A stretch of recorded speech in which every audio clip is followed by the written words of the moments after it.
Hi, I'm Paul Keenan. I teach in the English department. My research focuses on a set of debates that people were having about literature, about what it was and why it mattered, who should be reading it and who should be writing it, and what the consequences should all of this should have been back in the end of the 18th century and the Romantic period. My first book looked at these questions in terms of the ways that they were shaped by the political effects of the French Revolution, which had spilled over into England in the Reform movement, and which added a real extra layer of importance to issues about the power of the printed word. My new book focuses on a similar sets of debates, but in terms of the commercial revolution that was changing the cultural landscape in Britain in fundamental ways.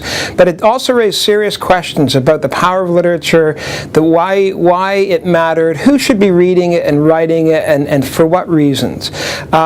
These things seem especially important to me because of the ways in which they anticipate the similar sets of questions about our own digital revolution today.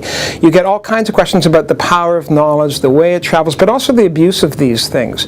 And what interests me are the parallels between them, the ways in which earlier debates anticipate our own debates today. On the one hand, it often seems like these are utterly new developments, but what interests me is the long perspective that we can bring to that and what we can learn from that longer perspective.